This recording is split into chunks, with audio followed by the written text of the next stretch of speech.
Hi guys! Welcome to my YouTube channel, and for today's video is tuturuan ko kayo kung paano mag-monetize ng YouTube account or channel.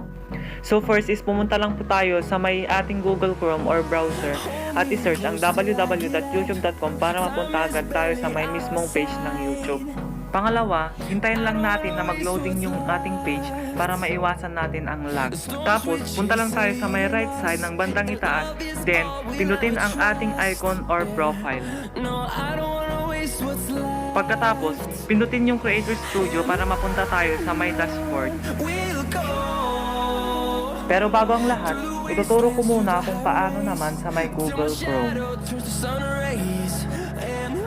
Ayan, pindutin lang yung Google Chrome and then mag-sign in gamit ang inyong account. Tapos, pindutin yung sa may taas and then hanapin yung desktop site. Pagkatapos mag-loading, pindutin yung icon or profile sa may taas. And then hanapin yung YouTube Studio Beta. Pag napindot nyo na guys is, wait lang, nag-loading. Ayan, mapupunta ka dito and then hanapin mo yung feature. Ayun na guys, basta yung may, yan, other features. And then, pipindutin mo yung monetization. Going back guys, so, pagkadating po natin sa my dashboard, pindutin po natin yung channel. Ayan po yung channel, pindutin lang po. And then, mapupunta po tayo dito. Ayan. And then, hahanapin po natin yung monetization, which is nandun po sa may second. Ayan po guys, enable lang po natin para makapag-create na po tayo ng ating AdSense account. And then, pindutin po yung start sa may number 1.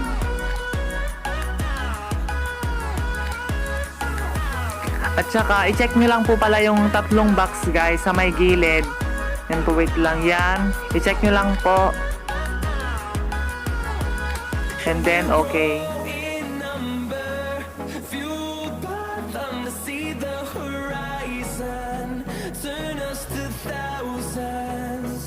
Tapos, i-start po natin yung second, which is yung ating AdSense account. Yan, mag-create na po tayo ng ating account. So, dapat dito guys is yung legit po ang ilalagay natin na information. Wait lang pala guys, ayan. Isa-sign in muna yung Google account. Ayan, yan po. Sample lang po yan guys ha. Then next ulit. Then pupunta ulit sa may dyan. Pumunta ulit and pindutin nyo yung inyong account.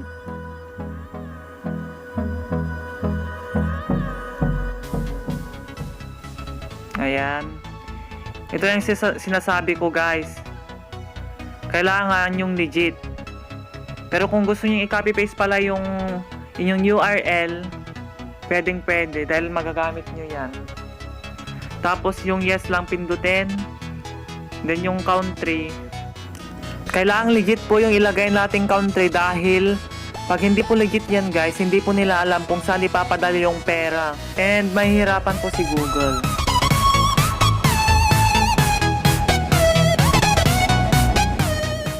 Pag nahanap na po yung ating country, ayan, kung gusto nyo yung basahin yan guys, basahin nyo, pero ako tinatamad na ako kaya i-yes ko na lang yan, then create account.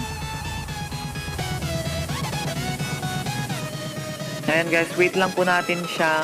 And then pag wala pong lumabas na get started sa screen nyo, is punta lang po tayo sa my settings and then palitan yung birth date po natin kasi kailangan ni Google AdSense na 18 plus above ang ating mga age. So, kailangan na kailangan. And then ito na guys, gaya ng sabi ko, kailangan na legit ang inyong ilagay na information. O yan, totoong address.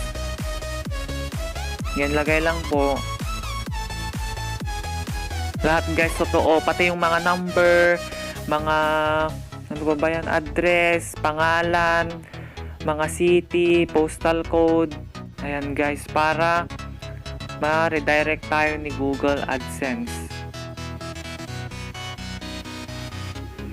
Pagkatapos nyo pong ma-fill upan ng mga yan guys is ayan, i-submit nyo lang. Yan. Wait lang.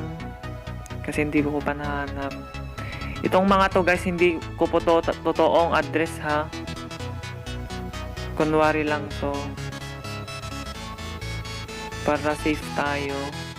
And ayan, pati yung number, hindi po yan sa akin. And inimbento ko lang yan. And then submit.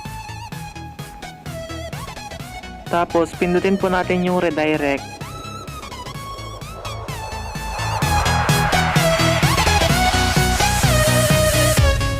Ayan po. Tapos, pangatlo na po tayo guys. I-start nyo lang ulit. And wala na po kayong gagalawan dito guys. Kung di, i-save nyo na lang po. Yan, save.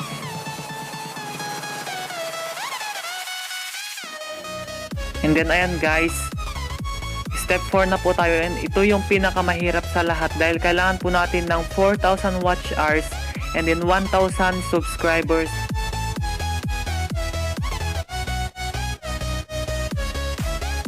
Ito na yung sinasabi ko sa inyo kanina guys, na kailangan na 18 plus above ang inyong age para makapag-sign up kayo sa Google AdSense. Ayan guys. And ayun nga guys, no, dito na po natin tatapusin ang ating video for today, and I hope na nag-enjoy kayo at nakatulong to sa inyo. At kung bago ka pa lang dito sa aking YouTube channel, please wag mong kalimutan mag-like, comment at mag-subscribe na para updated ka sa mga latest na videos ko. So ayun lang guys, bye!